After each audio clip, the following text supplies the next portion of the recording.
If you work in quality control at a candy factory, you know strict safety regulations come with the job. It's why you partner with Grainger. Grainger helps you find the high-quality and compliant products your business needs to inspect, detect, and help correct issues. And the sweetest part is, everyone gets a product that's as safe to eat as it is delicious. Call 1-800-GRAINGER, click Grainger.com, or just stop by. Grainger, for the ones who get it done. Breaking down every game, every day in Major League Baseball, this is the Baseball Betting Show. Here is your host, Greg Peterson. A warm up from the hello. Welcome to lovely Las Vegas for the Baseball Betting Show with myself, Greg Peterson, now part of the VSiN family of podcasts. We've got a great podcast for you, as we're going to be joined in segment number 2 by one of our good friends, Dylan Rockford. He does such an amazing job over at the Sports Gambling Podcast Network, and we're going to be chatting with him about what we've all seen here in the first month or so of the season, some of the teams that he's feeling good about, some of the teams that he's feeling a little bit more bearish about, and then we'll talk a little bit about the games for Sunday as well. Then in the final segment, going to get you guys picks and analysis on every game on the betting board for this Baseball Sunday as we touch them all. If you do have a question, comment, segment idea, what have you for this podcast, you have one of two ways we offer those in. First one is my Twitter/X timeline at gunit_81. Keep in mind, there's maybe does not matter, so as per usual, please do send these into the timeline. And the other way is find an Apple Podcast review.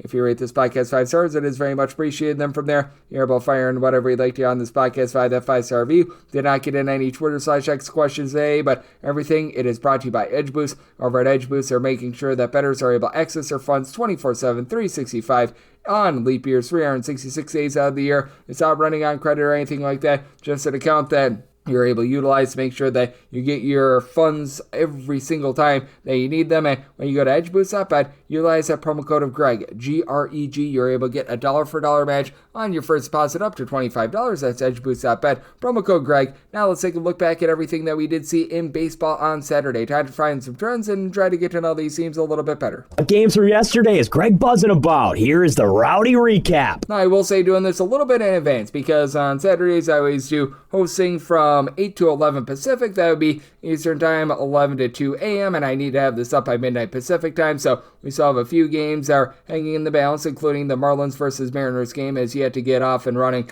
quite yet, but that said, we did see the top over team get another over, the Chicago Cubs, as they do fall to the Philadelphia Phillies by kind of 10-4. This was not what Ben Brown had in mind. 6 runs allowed in 3 2/3 innings. You had from there Drew Pomeranz give you 4 outs out of the bullpen scoreless. Ethan Roberts, he gives up a home run, 4 runs in total over the course of 2 innings, as Max Kepler gets his second home run of the campaign. Daniel Palencia, Brad Keller, they both land a scoreless setting, and for the Philadelphia Phillies, Jesus Luzardo, not necessarily his world's sharpest because there was an error out there in the field, but still 200 runs allowed in 6 innings. That's pretty rock solid. Matt Strahm does allow 2 runs in a third of an inning, but Joe Ross, 5 outs out of the bullpen scoreless. Carlos Hernandez, a scoreless inning, so another over for the Cubs and another W out there. Your top under team in all of baseball, that would be Texas, as they have now played 19 unders, 8 overs, and for the San Francisco Giants, they do get the job done by kind of 3-2, as Tyler Mahle gives up 2 runs over the course of 5 innings. From there, Jacob Webb, he allows the winning run to be a reach base, as it was a Patrick Bailey RBI single that ended this one. Jacob Latz, he inherits a runner and is unable to hold him on. Sean Armstrong, 5 outs out of the bullpen scoreless. Holby Milner,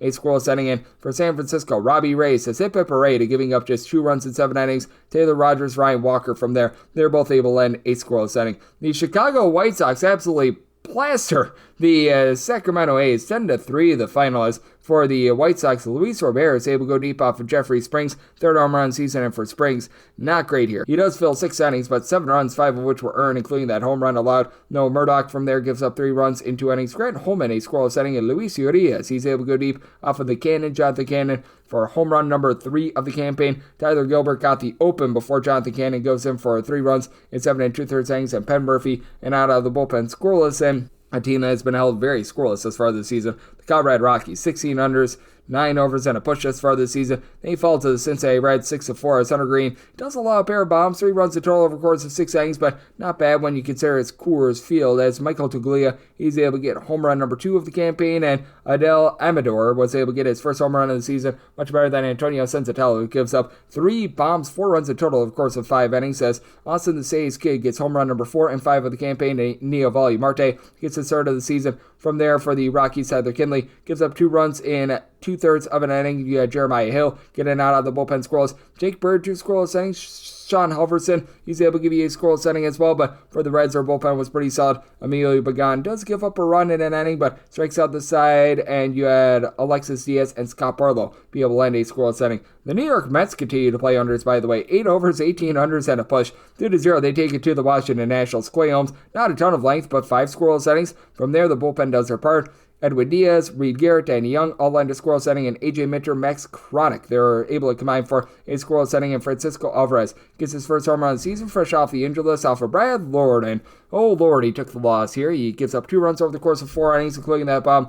Bullpen from there was great, as Jackson Rutledge was able to get a pair of outs out of the bullpen scoreless. Cole Henry, 1 1/3 inning scoreless. Lucas Sims, a scoreless inning. Eduardo Salazar, he lends 2 scoreless innings, but problem is the offense could do absolutely nothing whatsoever. And for the Detroit Tigers, they were able to get a whole heck of a lot going against the Baltimore Orioles as they played 2, and they won 2. They took game number 2 by a count of 6-2, as the Orioles tried to utilize an opener for Charlie Morton, which the fact that Charlie Morton's at that point of his career, that's not great. Keegan Aiken, 1 2/3 innings scoreless as the opener. Morton then allows 3 runs in 3 2/3 innings, including a home run to Riley Green. 4th home run of the campaign. From there, 3 runs given up in 4 outs by Sir Anthony Dominguez. You did have Colin Selby give you a scoreless inning. Grant Wolfram, the former Milwaukee Brewer, 3rd of an inning scoreless. And for Detroit, pretty rock solid here from there, as Cadillo Montero was not Montero-able, giving up a run in 4 1/3 innings. Brant Herter gives up a run in 2 1/3 innings, but Sean Gunther, pair of outs out of the bullpen scoreless. Tommy Kahnle is scoreless inning, and Chase Lee is able to give you a pair of outs out of the bullpen scoreless. And then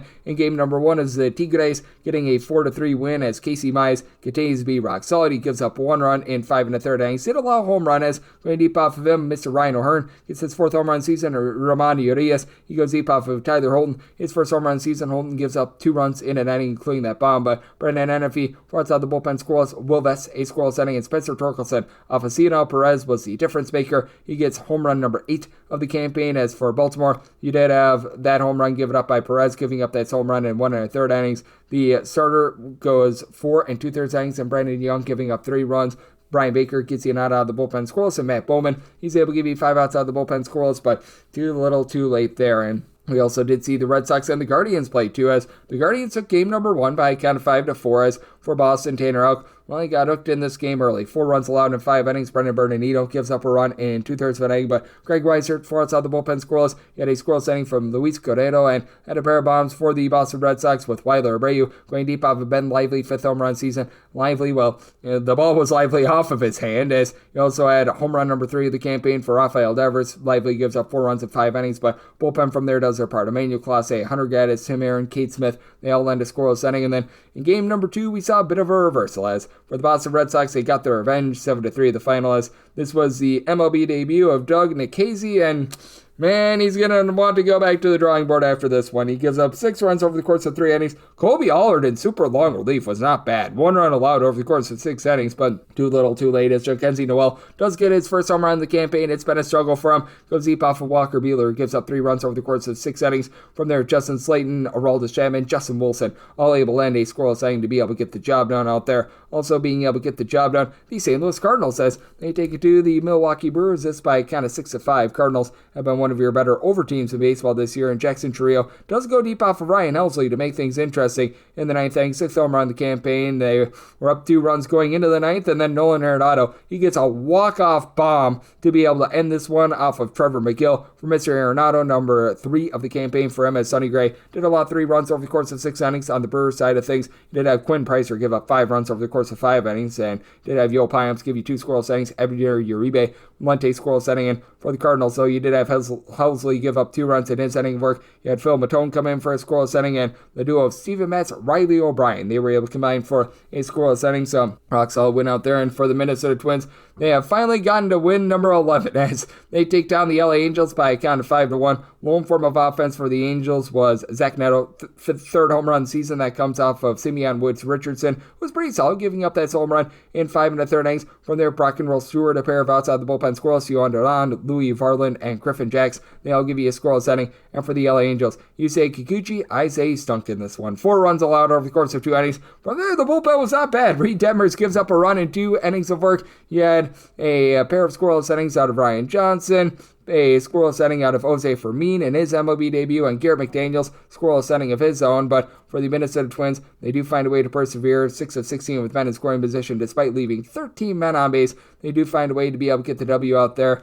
Again, I am doing this as a few games are hanging in the balance, and for the Blue Jays and Yankees, they're going to be playing a pair tomorrow, and the Pirates did get up on the board first against the LA Dodgers, by the way. Right now, as I'm doing this, they are currently just getting that game started, and right now the Royals are up 2-0 in the ninth inning on the Houston Astros. For the Astros, it has been rough with regards to their offense, and for Framber Valdez, he's most likely going to be going for a complete game, and he's going to take a loss, giving up 2 runs over the course of 8 innings, as he did allow a home run to Vinny Pasquantino, 3rd home run of the campaign for Michael Wacha. 6 scoreless innings in this one. Steven Cruz, John Schreiber, they both on a scoreless inning, and then Carlos Estevez, he's able to polish things off in the ninth to be able to get the job done for the Kansas City Royals, and currently doing this as Rays and Padres are scoreless, and right now the Arizona Diamondbacks trying to claw their way back against the Atlanta Braves early on as I'm doing this. As for the Braves, they did get a pair of bombs off of Merrill Kelly, Marcell Ozuna, 5th home run of the campaign, and then Sean Murphy, home run number 7. Grant Holmes has given up a home run of his own as going deep for the Arizona Diamondbacks, and Eugenio Suarez,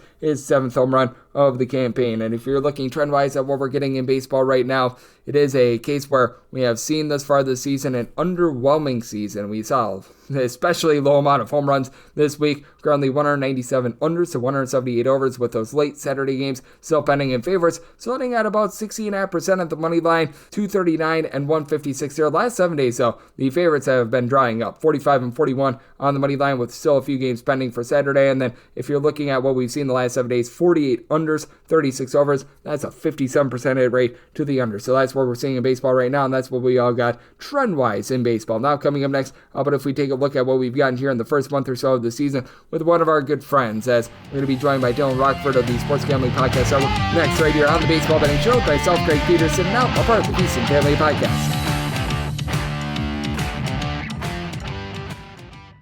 For the ones who get it done, the most important part is the one you need now. And the best partner is the one who can deliver.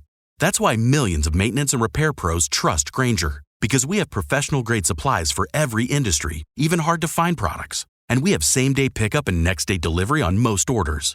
But most importantly, we have an unwavering commitment to help keep you up and running. Call, click Grainger.com, or just stop by. Grainger, for the ones who get it done. Breaking down every game, every day in Major League Baseball, this is the Baseball Betting Show. Here is your host, Greg Peterson. And we're back here in lovely Las Vegas for the Baseball Betting Show with myself, Greg Peterson, now part of the Beast and Family Podcast, and it's always great to be joined by this man, as we've got Dylan Rockford aboard. He does an absolutely tremendous job over at the Sports Gambling Podcast Network. Take a look at this great game that we all know and love of baseball, but additionally, I know that he's doing a great job on the fight scene, as well as he's doing a great job taking a look at UFC and so much more, and it's been a really good last few weeks of UFC action as well, so he's been able to do a great job on that front. I know he does a little bit of everything from gauging the NFL, and we just are coming out of the draft as we're recording this as well, and so much more over at the Dream Wager. And you're able to follow Dylan on Twitter/X at Rock with 2Ks, the number 24 altogether. And Dylan, great to get you aboard. Thank you. Thank you, Greg. It was good to be on with you. And yeah, a lot going on here. We got NBA and NHL playoffs, got the draft going on, and we're about a month into baseball, and it's been, surprisingly really well for my New York Mets. It has been an incredible start for the New York Mets as they went into their series against the Washington Nationals in at 18-7. And just how have you taken a look at things for the Metropolitans? Because with the Mets, my biggest concern with them was the starting pitching coming into the year. But I mean, so far, not just so good, so far really good for the New York Mets in that starting rotation.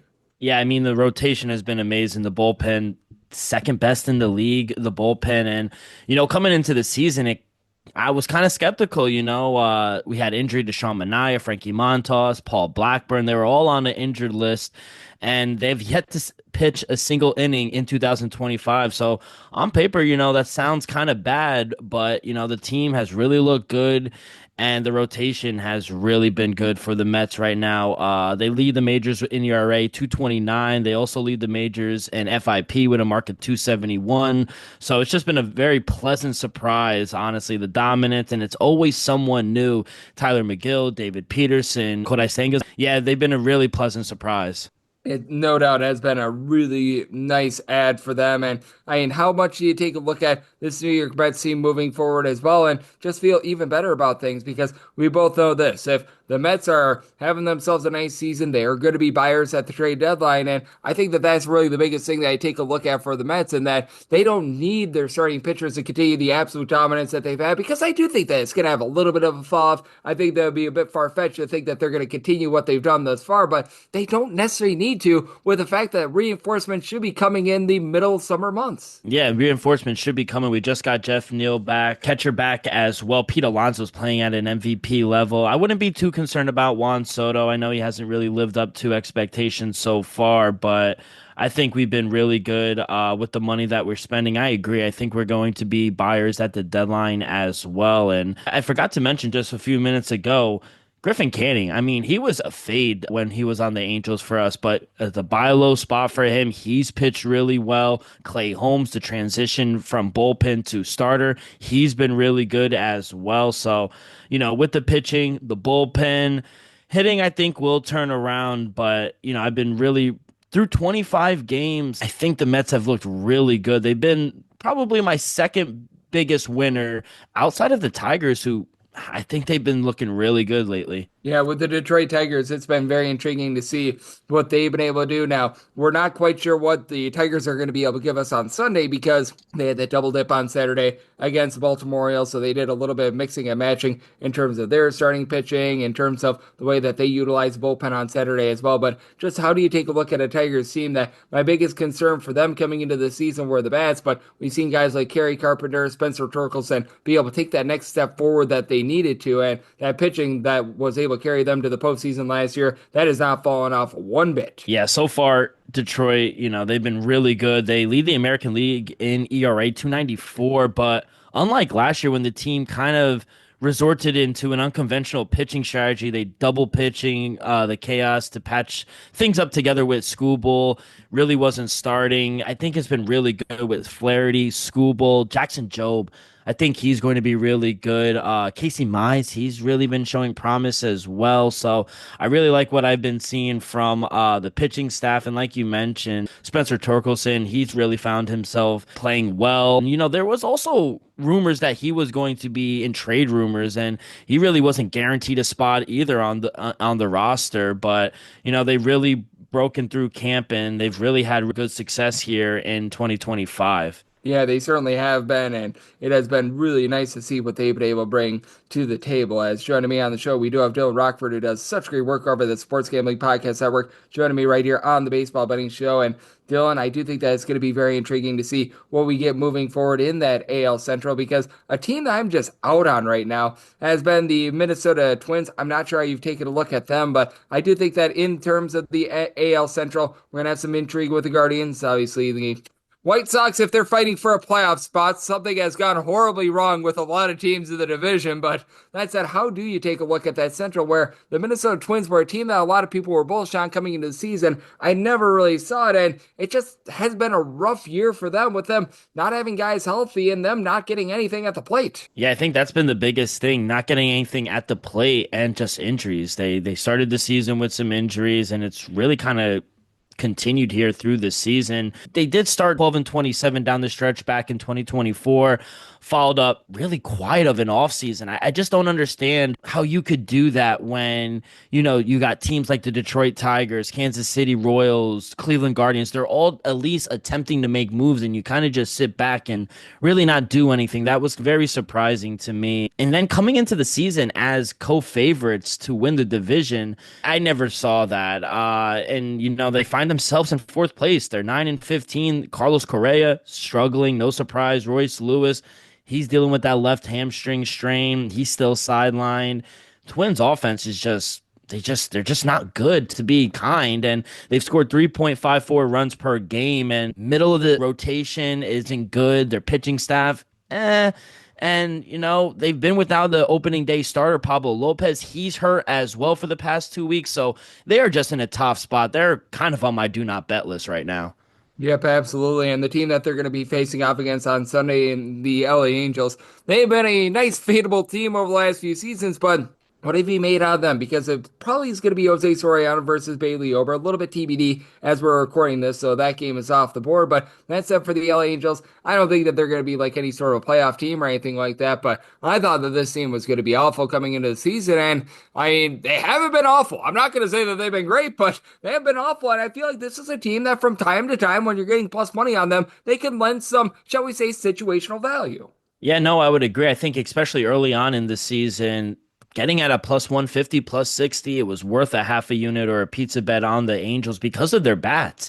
Offensively, they were actually producing runs, and they're a team you really want to back at home, not so much on the road. And I agree, from time to time, you can back the Angels. Now, they're not going to make the playoffs or anything, but I think from time to time, there are going to be opportunities where we can back them. In the beginning of the season, we were like, wow, they're a fun team to back. And then 2 weeks down the road, they're back to the stinky old LA Angels. So it's unfortunate, but I do agree with you. I do think there'll be some opportunities, especially later on in the season when, books are hanging a plus 160, plus 170, when I just think it's going to be mispriced. Yep, I am in agreement with you there. And I do think that we've got ourselves just a really interesting landscape in baseball right now. As joining me on the show, we do have Dylan Rockford, who does tremendous work over at the Sports Gambling Podcast Network. And I have to talk about this because, in my opinion, the most intriguing division in all of baseball currently is that NL West, as you've got four really good teams. The Giants have been looking rock solid this year. The Diamondbacks, we all remember them 2 years ago making the World Series. The Padres and the LA Dodgers are the big bad wolves out there. And then you've got the Colorado Rockies, who entered into the weekend 4-20 and on pace for 27 wins this season. What do you make out of all of it? Because we've got four teams that are very rock solid, a few teams that might be historically good, and one team that might break the White Sox record for most losses in a season. Yeah, the Rockies, they're a tough watch, if I'm being honest. Chris Bryant contract, that and Anthony Rendon, my goodness. You want to talk about just throwing away money. Those two guys right there, man. They just were born with a God-given ability to play baseball. I'm convinced they don't like baseball, but they're just good. And they're said, you know what, we can make millions of dollars, so why not get paid? We were not blessed with that talent, though. So unfortunately, but I guess one team, to answer your question, one team that's really surprised me in this NL West is the San Francisco Giants.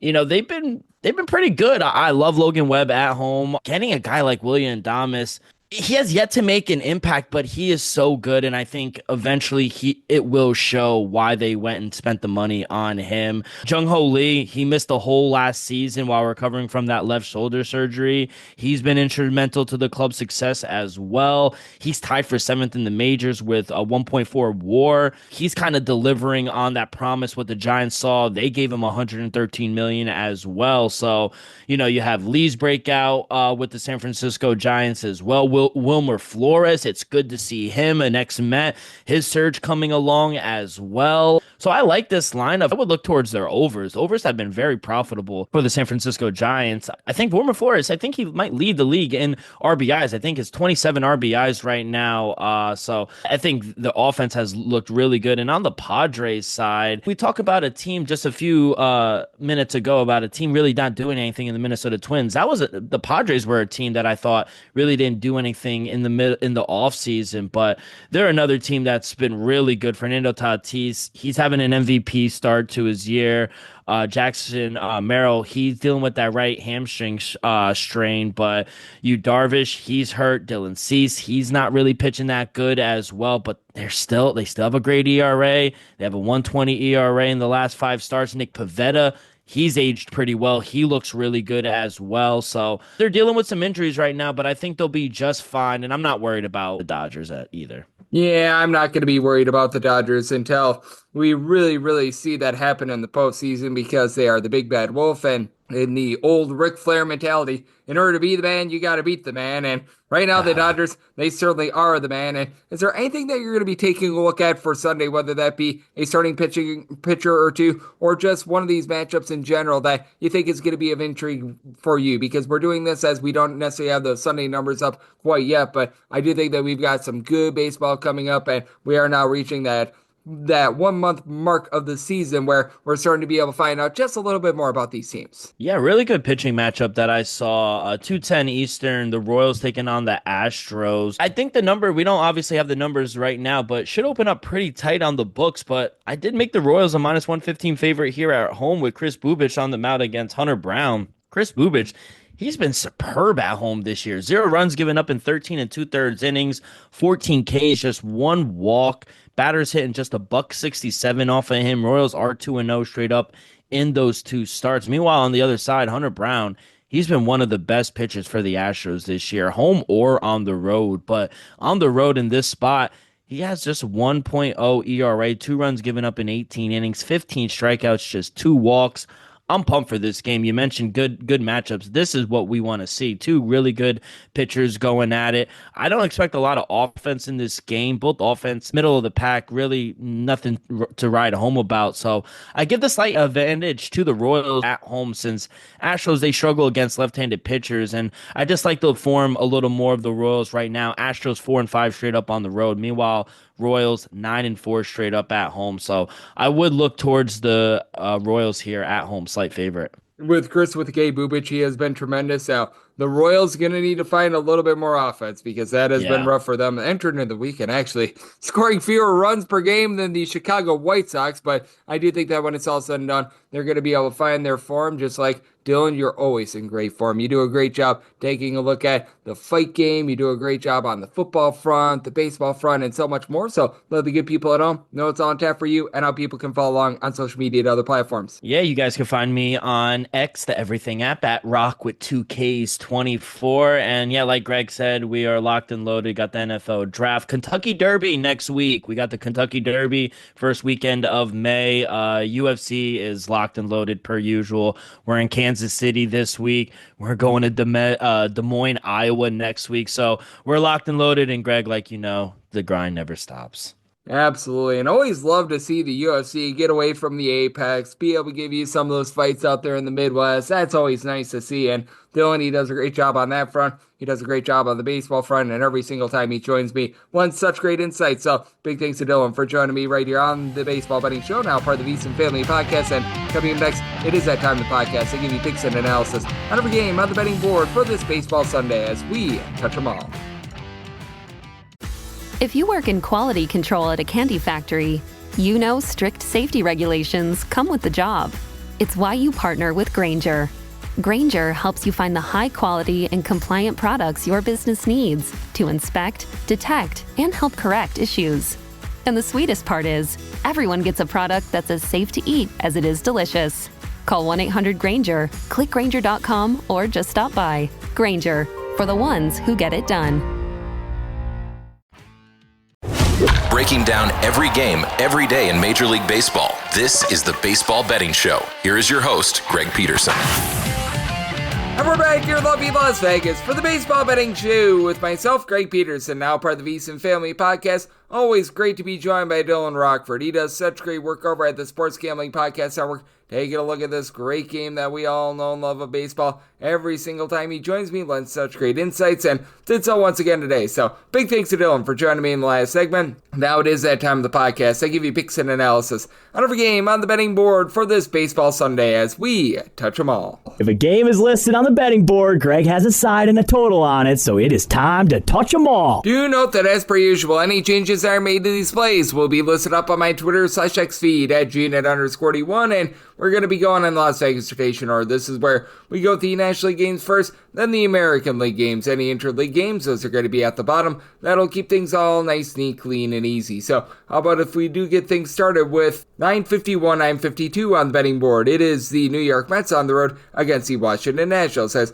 Mitchell Parker goes for the Nats and Tyler McGill is on the bump for the Mets, and the Mets do find themselves anywhere between minus 145 to minus 155 favorites, between plus 124 to a plus 135 is that number on Washington. 8.5 is the total, under is minus 115, and the over is minus 105. And with regards to the Nats, I did set them as a underdog of plus 156 if you're looking to lay the run line of the New York Mets. Right now that is off the board. I would have to think that we're able to get some sort of plus money on there, and if I'm able to get pretty much anything of a plus 105 or greater. I would be taking a look at the New York Mets on the run line. As a matter of fact, right now I'm seeing one or two popping up on FanDuel, and right now over on that run line, I'm seeing that at about a plus 110. I'd be willing to take a shot there for Tyler McGill. He's been able to do a rock solid job this far this season, and really the entire pitching staff of this New York Mets team has been able to thrive. As for McGill, has always been a really good swing and miss guy, but what he's doing this year in terms of just keeping the ball in the yard is incredible. 24 and 2/3 innings,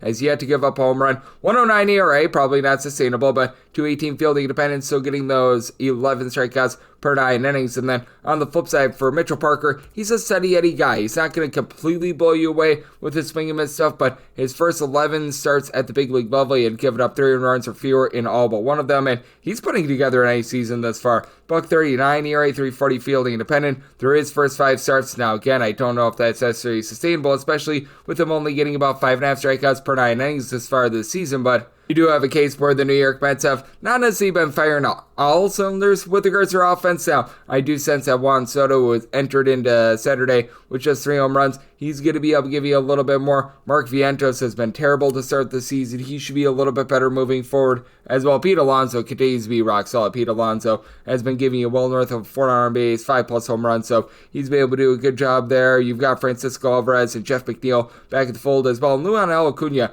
has been able to move the line for the team as well. For the Nationals now, you've got C.J. Abrams back. He and James Wood have really been your top 2 guys in terms of laying good wood on the ball this far this season, with Wood also giving you 8 home runs. For Abrams, only about a 268 on base, so on. Got a lot of swing and miss with the Washington Nationals this far this season. Keibert Ruiz, along with Jose Tena, have both been able to hit 300. Dylan Cruz, Jacob Young, they're starting to pick it up, but these guys you were expecting a little bit more from. Nathaniel Lowe's been a good pickup from the Rangers, and you've got a Nationals bullpen that has been one of the more, shall we say, suspect in all of baseball. Or a Lopez, I don't think it's too bad, but when you get into Colin Pouchet, Jose Ferrer, these are untrustworthy guys. I've just never really been bullish on Kyle Finnegan, though he's putting together a nice year thus far this season. And for the New York Mets, this has been a top 3 team in terms of bullpen ERA. You've got the long guys like Oscar Bazoba, Max Kranick, Jose Buto. They're able to give you multiple innings.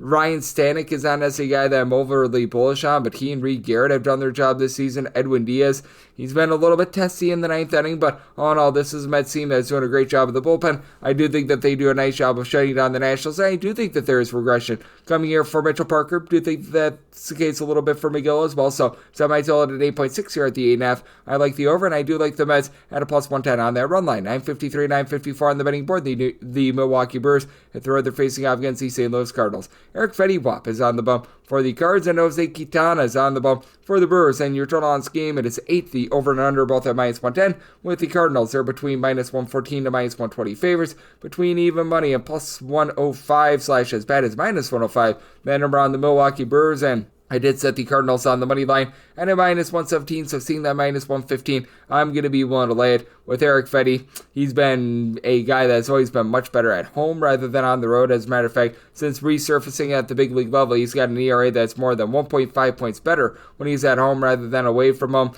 He and Jose Quintana are a pair of guys that are doing for regression, though. Both of these guys only getting 4.3 strikeouts per 9 innings. In the case of Fetty, he's also been giving up more walks than he has been getting strikeouts. For Quintana, he's actually been able to rein it in with the walks, so it's only been 3 starts this far this season. So remember, last year when he was with the Mets, his fielding independent was 0.75 points higher than his ERA, so I do think that both of these guys are going to start to get hit a little bit harder. And for the Milwaukee Brewers, it's been hit or miss in terms of the offense thus far this season. The guys are able to move the line, find a way on Bryce Frank, Sal Frelick. They have been tremendous. You just have not been able to get a lot out of Christian Yelich. 333 on base. The power numbers are starting to creep up there a little bit. And Jackson Chourio, 6 home runs. He really doesn't draw a lot of walks, but he does a nice job going first pitch swinging. Rhys Hoskins has been able to give you now 400 on base as well. And for the St. Louis Cardinals, Brendan Donovan, he just finds way on, north of 400 on base. Lars Nootbaar also has that. And for Nolan Arenado, though the power hasn't necessarily been supreme, he came up with a home run at just the right time yesterday, and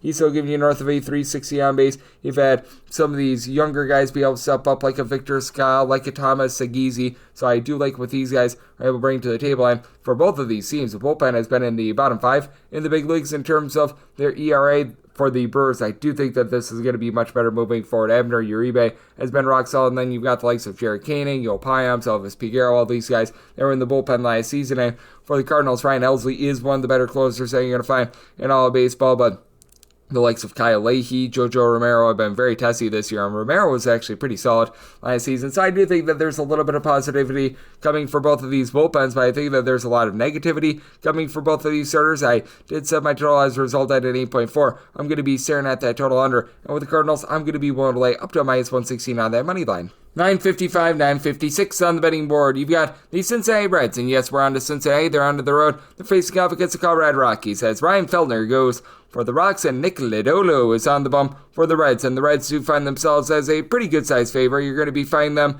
as low as a minus 145 favorite, as high as a minus 155 favorite, and you're finding the Rockies anywhere between plus 130 to plus 135 with the total of 11. Over is between minus 105 to a minus 120. The under is between even and minus 115. And with the Rockies, I did set them at a plus 158. If you're looking to lay the run line of the Reds, right now we're finding that at most places off the board. As long as I'm able to get something like a minus 115 or less, I would be willing to lay the run line of Cincinnati, and I have to think that we'd be able to get about a minus 112 or better. With Nick Lodolo, swing and miss stuff has been down thus far this season, but overall he's been a pretty effective pitcher. He's been able to do a nice job of being able to work on the walks, be able to keep those down, and for Ryan Feldner, he's actually been able to do a rock solid job for the Rockies as well. He's made a pair of starts out there at Coors in 11 innings. He's given up 3 runs for Coors Field. That's pretty darn rock solid, and the Colorado Rockies do have the effect that the Cincinnati Reds have that 24-run outburst against the Baltimore Orioles, really warping their numbers, so that is setting these totals a little bit higher, it feels like,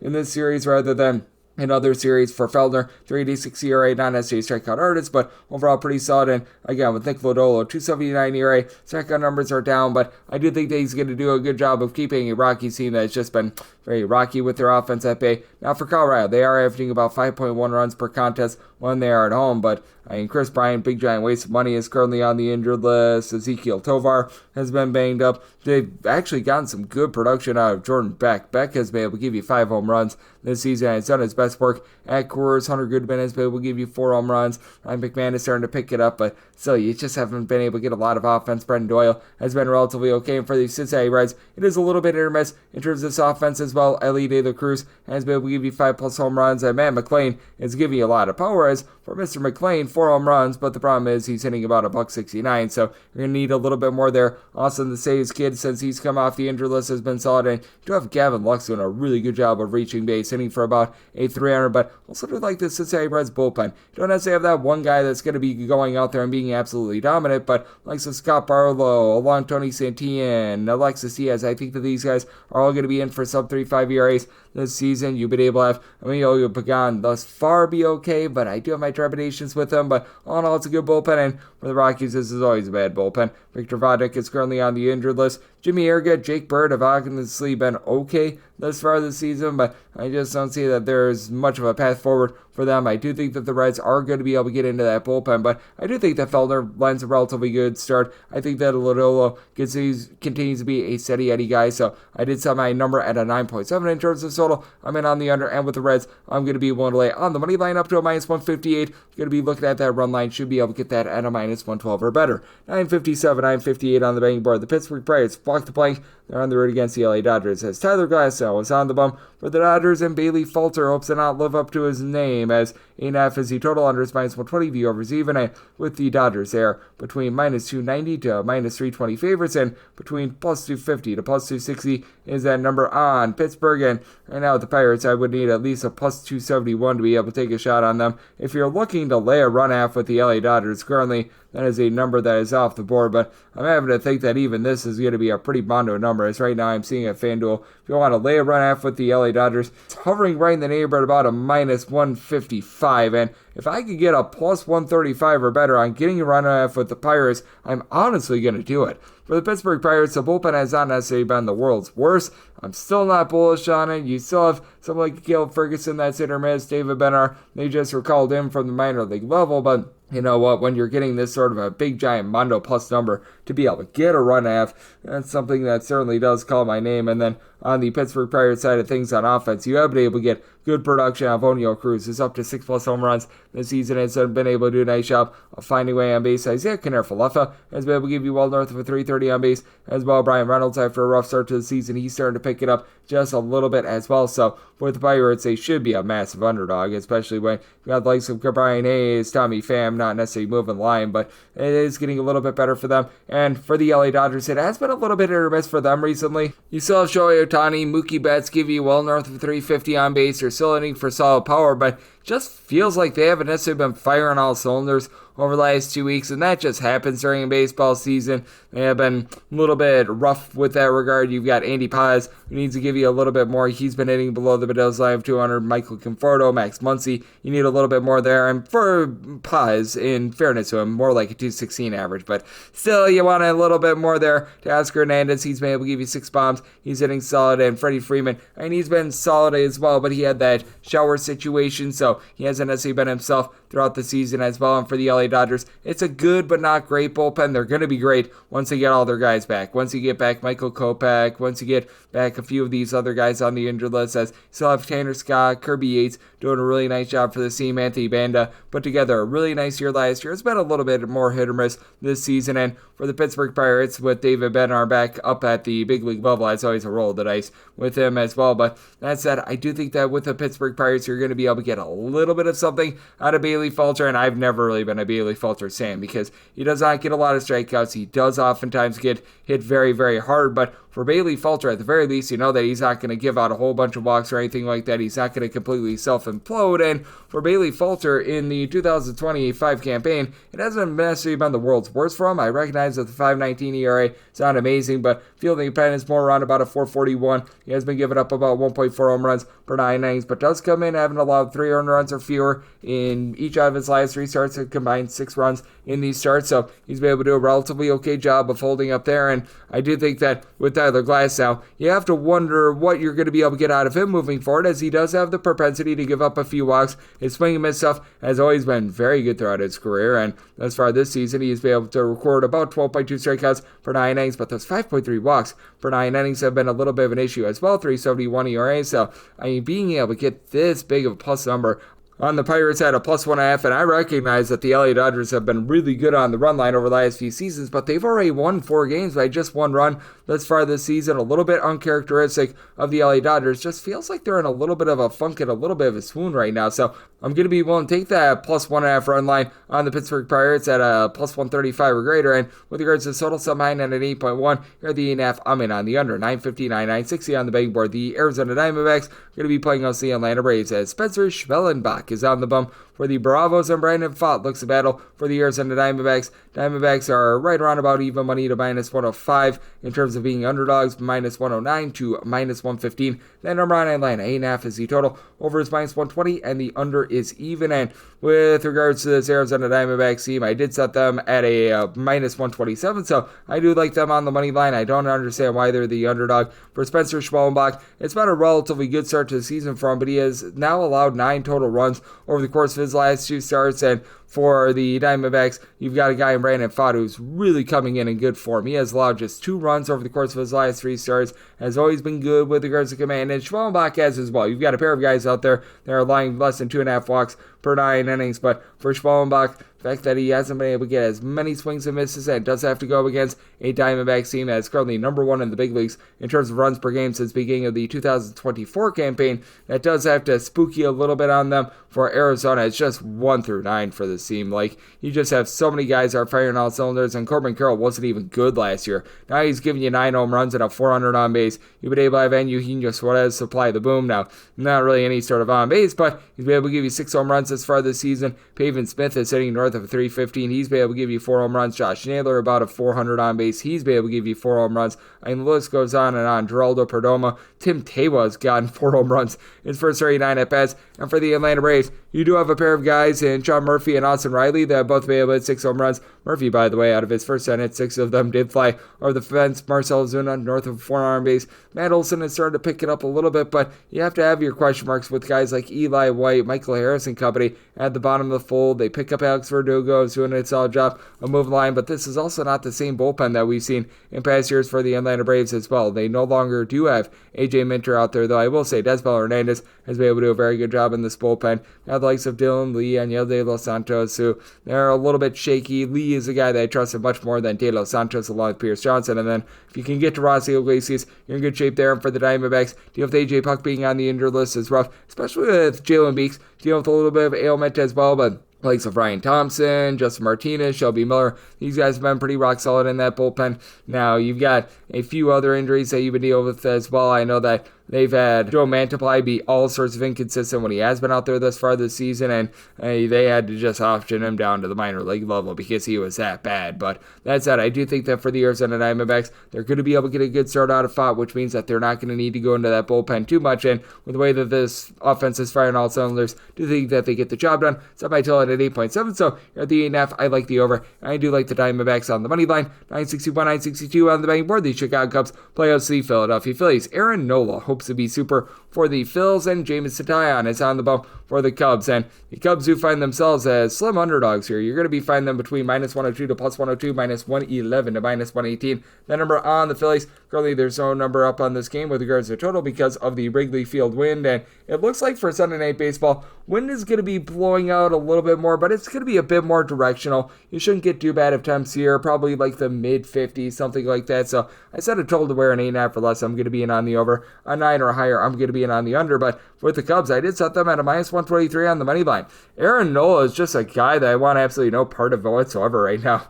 He is 0-5 in his 5 starts this season, and I think that he's better than the 0-5 record would indicate, but I mean, he's posting up a 6.43 ERA. He is still getting 10 strikeouts per 9 innings, but he's getting it hard. He's giving up nearly 2 home runs per 9 innings, so that has been a little bit less than tremendous, and we've seen this for Aaron Nola throughout the entirety of his career. He just has not been the same pitcher when he's been away from home rather than at home. Like, this is a north of 10-year sample set that we've got in terms of his home and road splits, and throughout his career, he's posted up an ERA right around 3.26 at home, 4.24 when he is on the road. He's actually giving up right around the same amount of home runs per 9 innings home to road, but that swing and miss stuff, it does drop off just a little bit, and for Jameson Taillon, he's not going to be going out there and is going to be getting a whole bunch of swings and misses or anything like that. Overall for the season, only about 8 strikeouts per 9 innings, but he's been able to hold down the 4.73 ERA compared to a 4.45 fielding opponent. He's had his deep ball issues as well, giving up 5 bombs in 26 2/3 innings, but has been very good recently for the team. 3 earned runs or fewer allowed in each of his last 4 starts.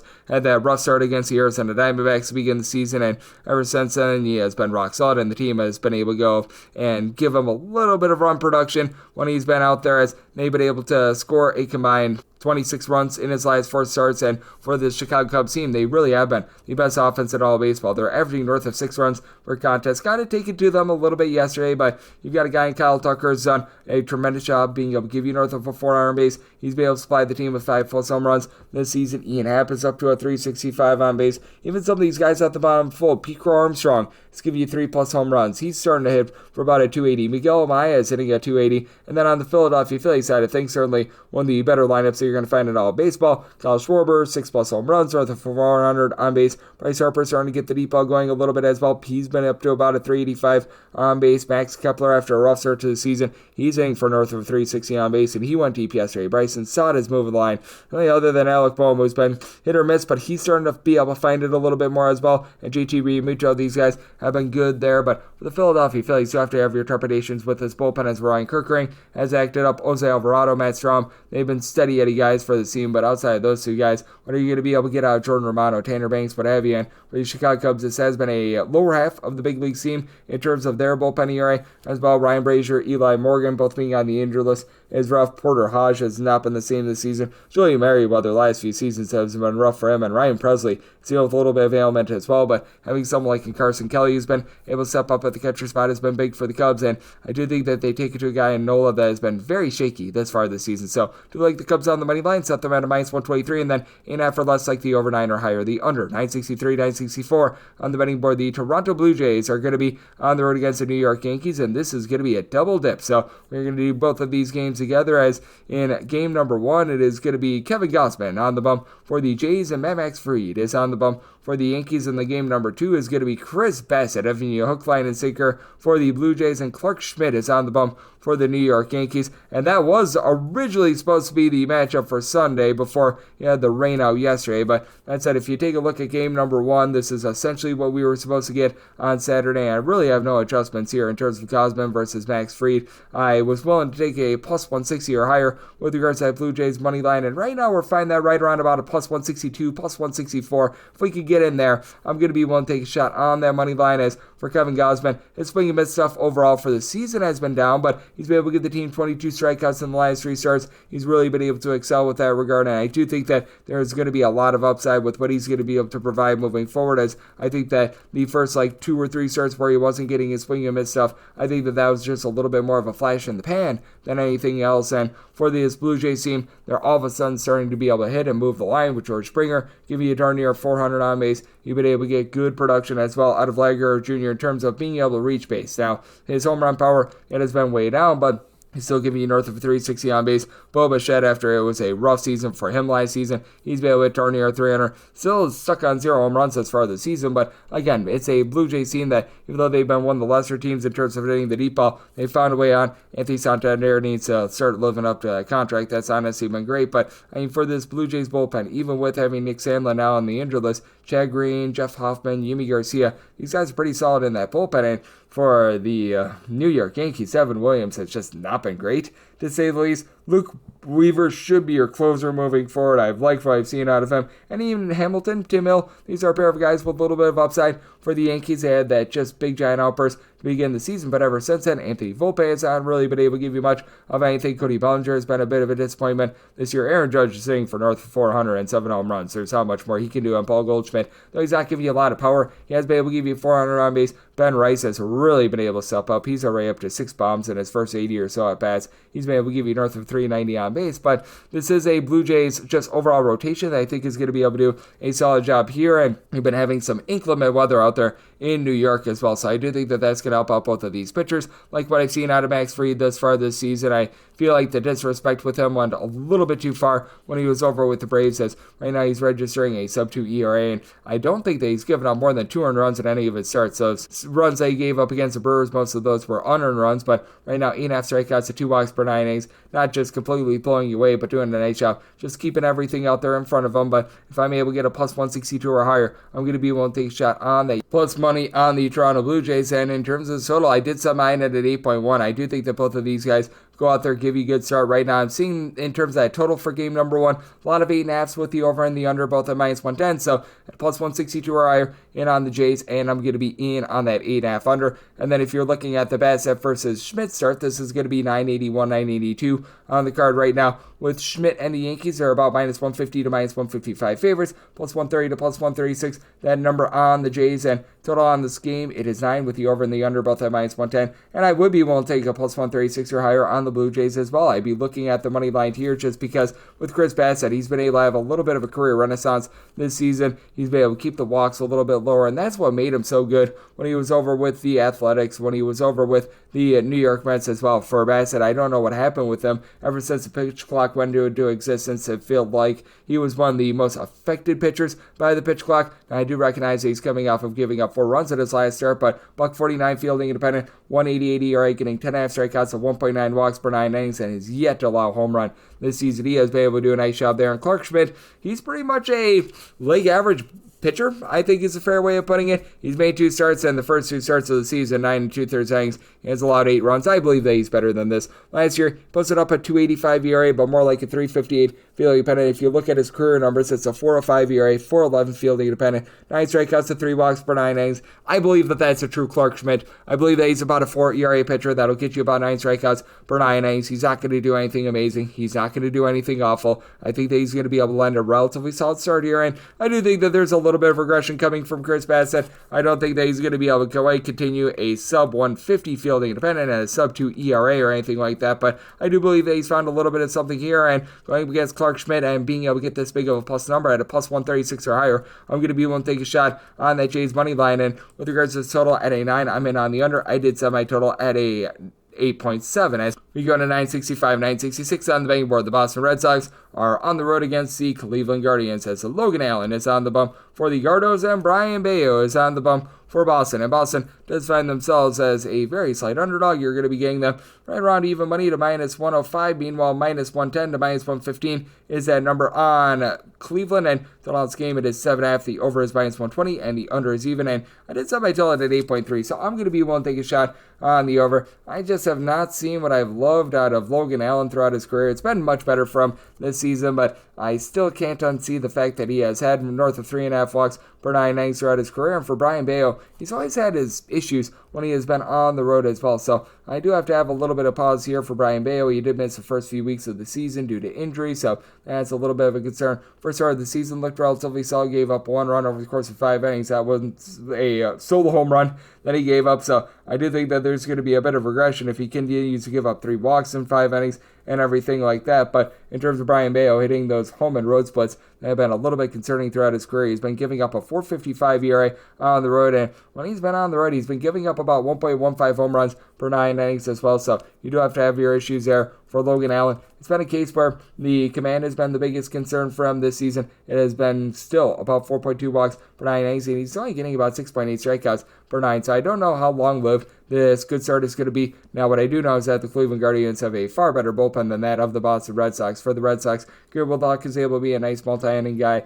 Liam Hendricks, it's a great story. I don't know what he's going to be able to give you this season. Justin Slayton is rough. Aroldis Chapman is a guy that I don't have a lot of faith in. And for the Cleveland Guardians, Emmanuel Clase has just been absolutely terrible for them this season, but have the likes of Hunter Gaddis, Jacob Junis, Sam Aaron, Kate Smith, all guys I think are going to be able to give you a sub 3 ERA, and Kyle Manzardo, sub-plus home runs to begin the season, not aiming for a lot of average, but he's doing a good job. I'll be able to supply that boom. The guys at the bottom of the lineup, likes of Lane Thomas, Jackenzie Noel, Nolan Jones, these have been very rough players to say the least, and Thomas, it looks like, is going to be hitting the injured list, so that's a little bit less than tremendous. Jose Ramirez has been a bit hit or miss over the last week or so, but still, you know that he's one of the most fearsome hitters in all of baseball. And for the Boston Red Sox, you've had Alex Bregman, along Trevor Story, really step up for the team. Both of these guys are hitting in that neighborhood of 300. Both of these guys have been able to do a pretty solid job. I'll be able to supply that boom. You've had Christian Campbell continue to give you north of a 375 on base. Robert Snyder is just a professional hitter. That's it, right around about a 300 this season. Jaron Duran, not give you a lot of power, but he's starting to be able to move the line a little bit more. And for Rafael Devers, it's been a rough start to the season for him, but you know that he's going to be able to pick it up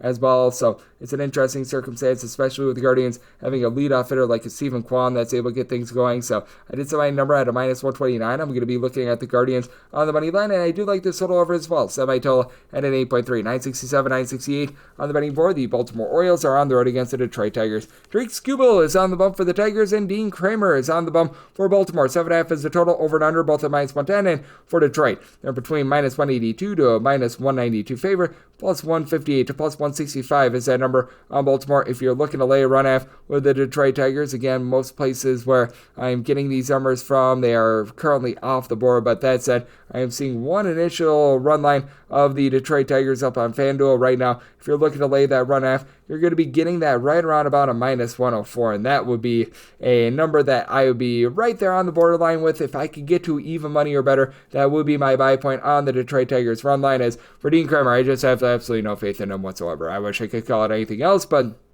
For Dean Kramer, he just has not been good throughout his entire career. Last few seasons, he's been giving up right in that neighborhood about 3.5 walks per 9 innings. He's only getting 6 strikeouts per 9 innings here in his first 5 starts of the season. He's allowing 13 hits per 9 innings, a .591 fielding independent, a .684 ERA. This has been all around just very bad for him. And then on the flip side, you've got a guy in Tariq Skubal who's been able to do a tremendous job ever since coming off of that West Coast road trip. When you start out your season on the road against the LA Dodgers, that's a little bit rough for you, but for Tariq Skubal, over his last 3 starts, he has given up a combined 2 runs, and he has been the guy that we all know and love once again. His strikeout stuff has been still relatively solid this year, a little bit down from where it was last year, but he's still getting about 9 strikeouts per 9 innings, 283 ERA, 289 fielding independent. I think it would be a little bit far-fetched for him to duplicate exactly what he did last season, but he's still relatively close there, and he's got behind him one of the best bullpens that you're going to find in all of baseball. You're able to mix and match with so many different guys. Brad Herter is able to give you multiple innings, and the fact that these 2 teams did play a doubleheader yesterday, I believe helps out the Detroit Tigers, because you've got a lot of guys in that bullpen that are able to give you multiple innings. You've got a lot of guys that are able to be comfortable in uncomfortable circumstances. Tommy Kahnle, Tyler Holton, Will Vest, these are all guys that you can call upon. And for the Baltimore Orioles, you do have Felix Bautista, Yunier Cano, who have been very good out of this bullpen. And I will say, you've been able to get a little bit more out of Gregory Soto, Sir Anthony Dominguez, those 2 former Phillies, but still, they did have to burn up quite a bit of that bullpen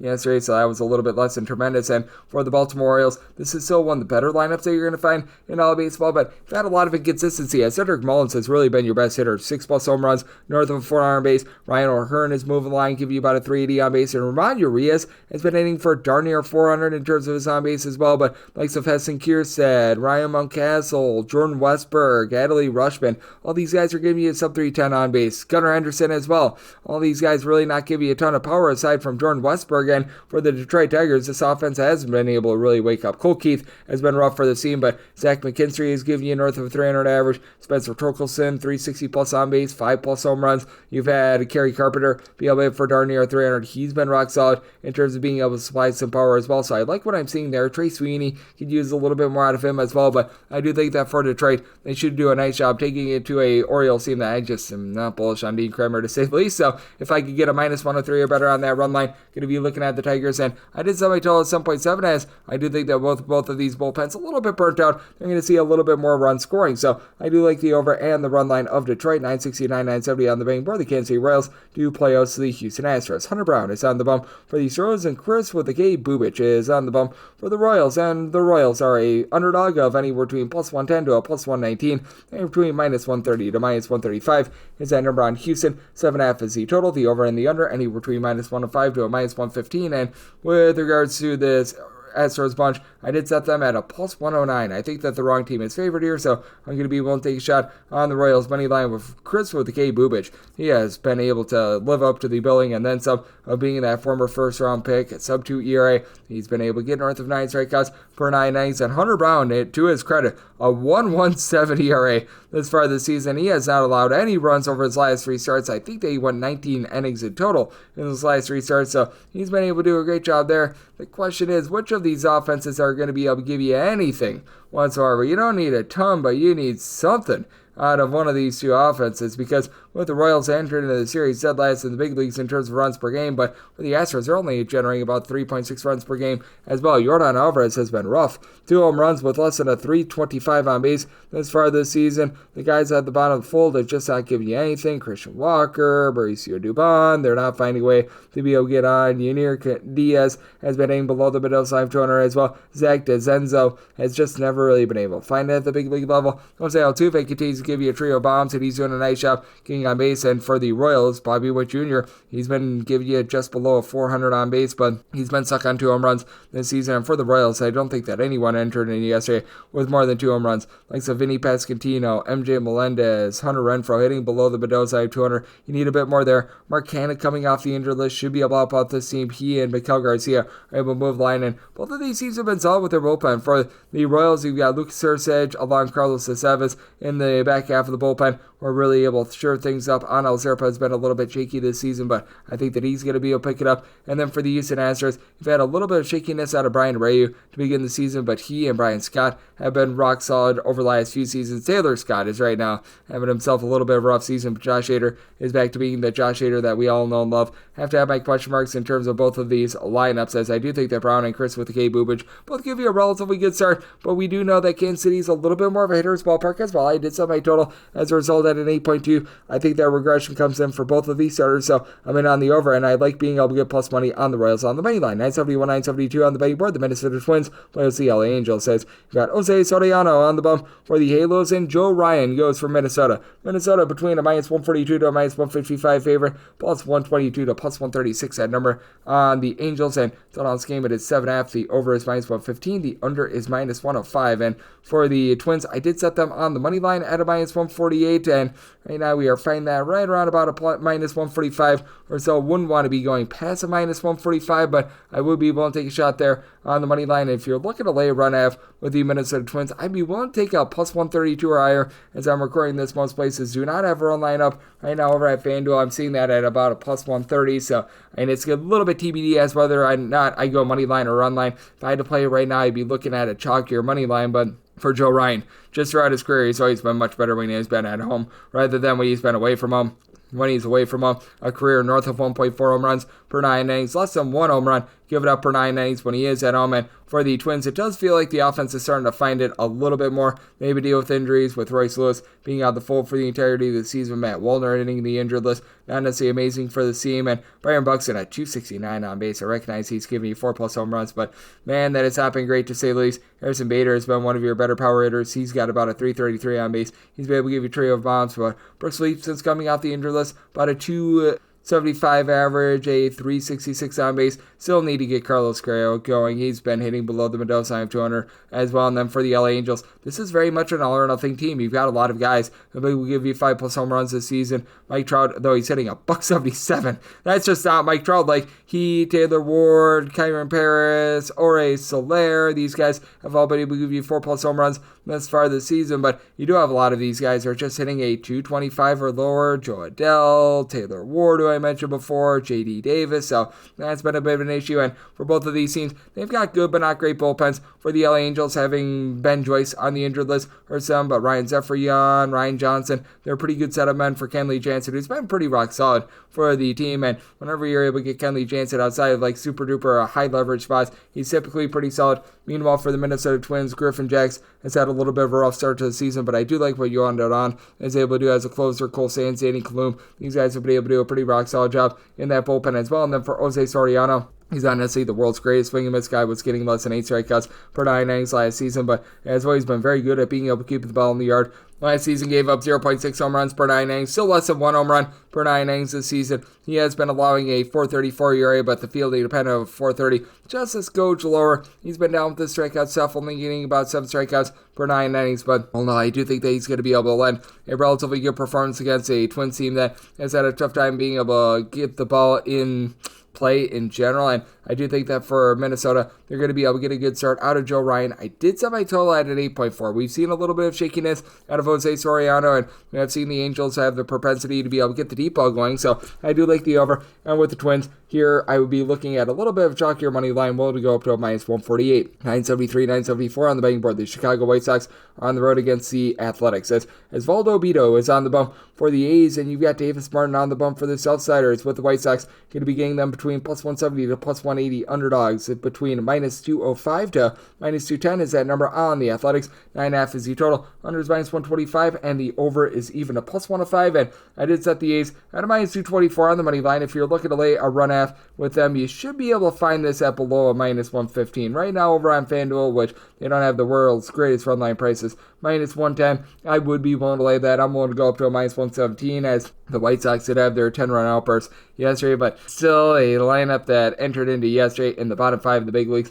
in terms of runs per game. I think that was just a mirage, and Jeffrey Springs not being good rather than anything else in that one end. This is a Chicago White Sox team that they just don't have guys that are really able to move the line. Their backup catcher has been by far their best hitter this far this season. Edgar Quiero is actually giving you north of a 450 on base, so a little bit of shout out there. But other than Bobby Dahlbeck, who they just picked up and they only gave a few at bats to, nobody else is really giving you north of 300 on base. Luis Robert is up to 3 home runs this season, but he and Andrew Vaughn are hitting well below the middle line of 200, along with Miguel Vargas. Don't have a lot of power out of these guys. Andrew Benintendi being back in the fold has been able to help this team out a little bit, but I do think that for the Athletics, you're going to be able to get much more offense out of this team, as you've got Tyler Soderstrom, Miguel Andujar, Jacob Wilson, allowing at least a 300. Wilson doesn't draw any walks whatsoever, but Soderstrom, he does give you bombs. He's been able to give you 9 thus far this season. Brent Rooker not hitting for a lot of average, but he's been able to give you 6 home runs this season. Shea Langolaris doesn't necessarily give you a whole lot of average and got a day off yesterday, but he's been able to supply 5+ home runs this season. Even Luis Urias has been able to give you a relatively good average as well. And for the A's, this is a bullpen that is shaky, to say the least. Noah Murdoch is not necessarily the answer for this team. Michael Otans being on the injured list is rough, so I mean, it's a little bit difficult to try to get the ball to Mason Miller, but Justin Turner has been able to do a nice job. The other Ferguson is not necessarily a guy that I trust him, but I mean, who do you really trust in for the Chicago White Sox bullpen as well? They were trotting out their Garrett Clevenger to begin the season, coming out and trying to be able to give you a bit of something. Cam Bouger, Penn Murphy, both of these guys have been relatively solid this year, though Penn Murphy right now north of an 80 ERA. When he was with the Seattle Mariners, I actually really liked him. Mac Vasile, he's been able to give you a little bit of something, but I do think that things are going to be rough with that regard. And when it comes to Osvaldo Bido, not a guy that's going to give you a whole bunch of strikeouts or anything like that, but last season when he was with the A's, and even before that when he was with the Pittsburgh Pirates, pretty rock solid pitcher is. For his career, about a 4.56 ERA compared to a 4.06 fielding independent. He keeps the ball in the yard, giving up for his career 0.8 home runs per 9 innings. Now this season has given up 5 home runs across his 5 starts, but I do think that that's going to round into form. Last season he was getting about 9 strikeouts per 9 innings. It's been down to about 5.5 punch-outs per 9 innings for his first 5 starts of the season here, but has still allowed 2 earned runs or fewer in 4 of his 5 starts. He had 1 blow-up start that has really just warped his numbers. And then for Davis Martin, he's been a hit-or-miss pitcher throughout his entire career this season. 3.95 ERA, but a 5 fielding independent. His strikeout stuff is just non-existent. Only about 5.5 strikeouts to 3 walks per 9 innings. He has allowed 4 home runs in his 5 starts, so I do think that the A's get to him pretty solid, and I do think that the A's offense goes back to being, well, the A's offense. Up by total 9.3. I like the under and the A's on the run line. 975, 976 on the betting board. The San Francisco Giants play host to the Walker Texas Rangers. As Jack Leiter goes for the Rangers, and Jordan Hicks is on the bump for the Giants. And the Giants are minus 125 to minus 130 favorites. Anywhere between plus 110 to plus 118 is that number on Texas. A&F is the total. Under is minus 125. The over is plus 105. And for Leiter and the Rangers, I did set them at a plus 127. Wouldn't want to go past this like minus 125 that I'm seeing with the Giants, but I'm going to be willing to lay it. For Jack Leiter, he had a few nice starts before going on the injured list. Just very hard to know what you're going to be able to get out of him with this being his first start in a few weeks. And for Jack Leiter, he was a very highly touted guy coming out of Vanderbilt. I do think that he's going to be a good pitcher in this league sooner rather than later, but I just need to see a little bit more than a 2-start sample size to really be able to buy in on him, especially with him now being off for a few weeks. So that's something that I think is very, very scary, because last season when he was up at the big league level, he was just giving up rockets, and he was only getting about 8 strikeouts per 9 innings. He was giving up north of 4 walks per 9, so have a lot of question marks there. Flip side, you've got a guy in Mr. Jordan Hicks that, well, we know that he's not a very good starter, and I don't see why he's still getting starts for the Giants at this point. A nice hearty 6.59 ERA. He has allowed 5+ runs at each out of his last 3 starts, 3+ runs at each out of his last 4. Now, if you look at the advanced numbers, he's not as bad as that 6.59 ERA would indicate. He has given up just 2 home runs in 27 2/3 innings thus far this season, but he's given up 4 walks per 9. He's only getting about 8 strikeouts per 9 innings. What I will say is that I do trust in the San Francisco Giants bullpen a little bit more than that of the Texas Rangers. The Rangers have been throwing out there some of these guys like a Mark Church, who I'm not necessarily with, Robert Garcia, along with Chris Martin, Luke Jackson. These are guys that aren't great. I actually like Kobe Milner in that bullpen, but it's not necessarily enough for me to be pushed over the top on them. And then for the San Francisco Giants, there's a lot of guys that are able to mix and match in this bullpen. Hayden Birdsong, Randy Rodriguez can lend a little bit of length. Camilo Duvall is starting to look a little bit better. Eric Miller, Ryan Walker, I do like what these guys bring to the table, but what I like even more is the fact that this Giants team has really been able to hit this season. Mike Yastrzemski has had a 400 on base. Jungle Lee, he's been able to give you north of a 375 on base. He's been able to give you some power. Matt Chapman, north of a 375 .375 on base. He's flying power. Heck, Willie Thomas hasn't even been able to get online this far this season. Lamont Wade Jr. has been miserable for the team, and yet this team has still been one of the better offensive clubs in all of baseball. And for the Texas Rangers, this has been a bottom 6 team in terms of run scoring this season. They've got Corey Seager now on the injured list. Getting back wide, Langford is big, 5+ homers, and he's been one of the best players at moving the line. But Jock Peterson is hitting well below the Mendoza line of 200. Jake Berger's not really getting online for you as well. Marcus Semien has been hitting below 200 with not a lot of power as well. So not a lot of redeeming qualities with regards to this Texas Rangers team. They've been rough on offense. The pitching has really been their saving grace to this point, and you got a pair of pitchers out there that aren't great to say the least. So it's a horse beat situation. I did set my total at an 8.3. So seeing the 8.5s out there, I'm going to be in on the under end for the Giants. Full delay up to a -125 on that money line. 977, 978 on the big board. The Seattle Mariners do play us the Miami Marlins. Says you got Max Meyer on the bump for the Fish. Bryce Miller is on the bump for Seattle. Seattle is a between a -148 to a -165 favorite. +134 to a +140 is that number on Miami. 7.5 is the total, or under is -125, and the over is +105. And if you're looking to lay a run half with the Seattle Mariners in this one, right now you find that at about a +126, and I would be with that. I would be actually willing to lay a number here with the Seattle Mariners run line, just because with Bryce Miller, he's a completely different pitcher when he's at home rather than away from home. Away from home, he's been giving up north of 1.3 home runs per 9 innings, so 4.55 ERA, more like a 2.73 ERA with a little bit over 0.8 home runs per 9 innings given up at home. And Max Meyer has been great this season. He's been able to give you a sub-225 ERA. He is posting up 12 strikeouts per 9 innings, just over 2 walks per 9, so he's been able to do a nice job there. But what are you going to be able to get out of this bullpen with the Anthonys? Anthony Bender, Anthony Veziano, just not necessarily been amazing for the team. Calvin Fauché has looked a little bit better recently, but he got off to a rough start to the season as well. You've had George Soriano be in and out of the lineup due to injury, and when he's been actually on the mound for this Miami Marlins team, he has not been great, to say the least. And you have a Seattle Mariners team that they could be a little bit nervous in that bullpen as well, but you do have one of the best closers that you're going to find in all baseball. Andres Munoz is very locked down for this team. Getting the ball to him is going to be a little bit more of an adventure, especially with Gregory Santos now being on the injured list. You've had Edward Brazzardo try to be able to fill some innings. He hasn't honestly been the world's greatest for the team, but I've been liking what I've been seeing out of a few of these ancillary guys, like Gabe Spire has been able to give you sub-1 ERA. Carlos Vargas has been able to be a pretty nice find for them as well. And the Seattle Mariners team, they have to play in a ballpark that suppresses offense more than Coors Field elevates offense, which is why you're going to notice big giant home and road splits with them, but Dylan Moore has been able to give you more. About a 350 on base, 6 home runs out of him. Cal Raleigh entered into yesterday with 9 home runs, not necessarily going to hit for the world's greatest average, and to have the likes of a Randy Arozarena, Luke Raley, Julio Rodriguez, that you need to get a bit more average out of them, but certainly the power numbers have been there. Rowdy Tellez, he's not really moved the line for you as well, so we'll see if he's able to do a bit better moving forward. But for the Miami Marlins, this team is pretty okay at being able to hit for average. They just don't have a lot of power outside of Matt Mervis. Mervis entered into yesterday with 7 home runs, and I mean, to my point, you've got a guy in Xavier Edwards that was able to hit for a cycle last season. He, along with some like Jesus Sanchez, did a solid job of being able to find a way on. Kyle Stowers has been able to give you about a 370 on base, and Augustin Ramirez was now starting to see some at-bats at the catcher spot. He's honestly had like a nice first 3 or 4 games for this team, but Otto Lopez is hitting just a 222. Graham Pauly is someone that they're relying upon at just a 271 on base with no home runs out of him, so a little bit of a rough situation here, and I do think that for Bryce Miller, he's going to be able to go out there, dominate this one, and I think it's going to be a lower scoring affair, so my total is 7.4, so I had a 7.5. I like the under, and I do like the Mariners on the run line. We'll lay a number there, and we're going to have things up to 929, 930 on the betting board. The Tampa Bay Rays are on the road against the San Diego Padres. Randy Vasquez is on the bump with the Pods, and Zach Little hopes to come up big for the Rays. Total on this game is 8. The under is -120. The over is even, and with the San Diego Padres,